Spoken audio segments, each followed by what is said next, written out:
Welcome back to the Money Lab, everyone. I am absolutely thrilled you're here today because, well, it's week 12 and this is the session literally everyone has been waiting for.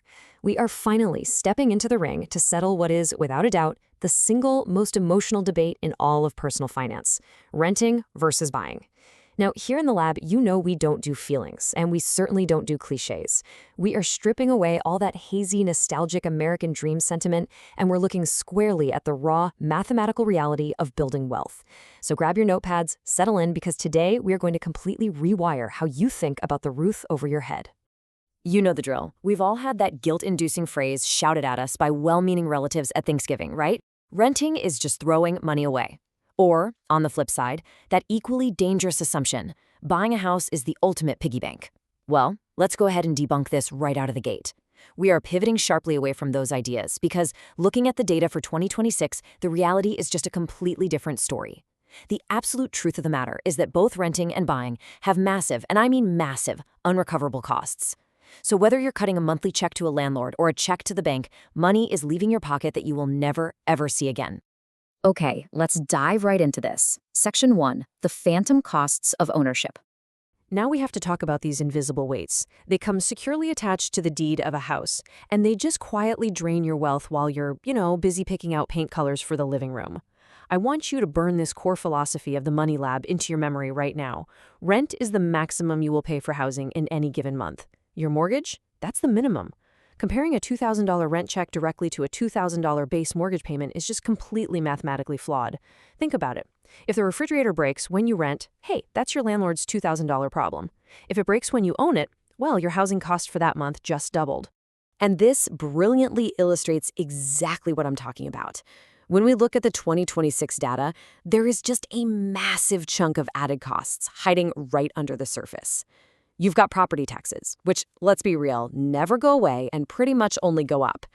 We have the 1% maintenance rule, meaning you really need to expect to spend roughly 1% of your home's total value every single year just keeping the place standing.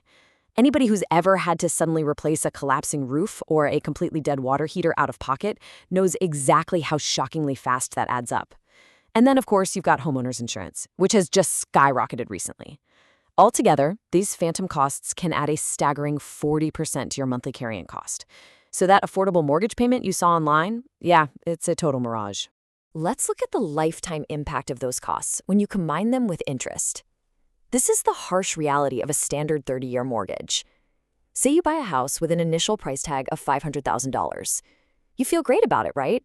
But when you factor in decades of interest payments to the bank, the property taxes, and all that maintenance we just talked about, the total amount you actually pay over 30 years easily eclipses $1 million, literally double the sticker price. And even if your house appreciates to $800,000 over those 3 decades, we have to ask, did you actually make money? Or did you essentially just break even against inflation while tying up all your liquid capital? It really forces us to rigorously calculate the true opportunity cost of that initial down payment. Which brings us to Section 2, the tech lab and the 5% rule. So, if the old rules of thumb are completely broken, what do we replace them with? We need a reliable, cold, hard, mathematical formula to strip away all that emotional guesswork of real estate. Enter the 5% rule. This rule basically states that, on average, the unrecoverable costs of homeownership, specifically that mortgage interest, the property taxes, and the maintenance, will equal roughly 5% of the home's total value every single year. Let me be super clear about this. A house is very often just a forced savings account with a ridiculously high fee structure attached to it. Buying only wins financially if that forced savings mechanism actually manages to outperform the broader stock market.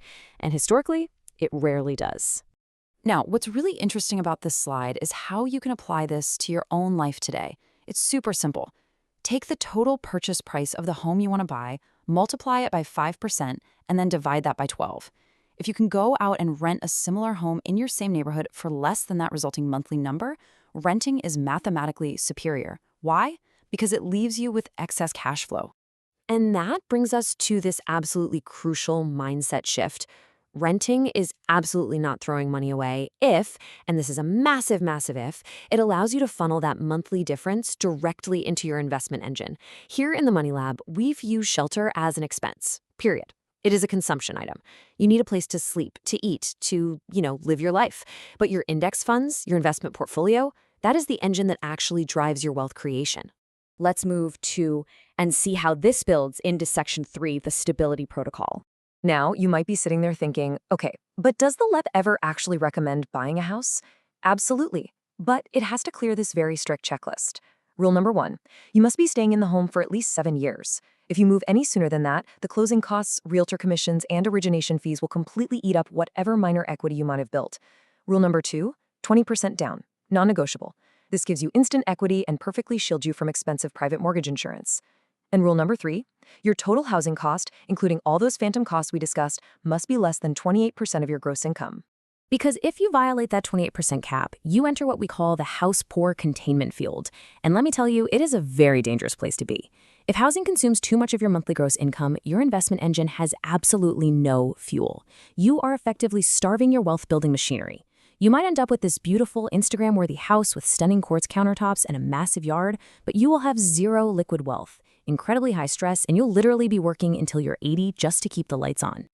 All right, let's wrap this up with Section 4, your weekly lab task. So the crucial point is, we don't just talk theory here in the Money Lab. We actually take action. Right after this session ends, I want you to go online and open the New York Times Rent versus Buy calculator. It's a fantastic high-fidelity tool. I want you to input current 2026 interest rates, factor in realistic maintenance costs for your specific area, and calculate your local 5% rule number. Stop guessing, run your own city's numbers, and see exactly what the math dictates for your exact zip code. Once you've done that homework, you will be perfectly prepped for next week. We are going to be opening the doors to the tax-advantaged lab. We're diving deep into the elusive real estate professional tax status and exploring exactly how the wealthy leverage physical property to legally pay $0 in income tax. It is a completely mind-bending session for sure, so make sure you're subscribed to stay right here in the lab with us. But as we officially close out week 12, I want to leave you with one final provocative question. I want you to ask yourself this before you ever even think about signing a 30-year mortgage. Are you really staying long enough to break even? Seriously, rethink your timeline, challenge those traditional narratives we've all been fed, and let the raw math guide your wealth. All right, that's it for today. I will see you in the lab next week.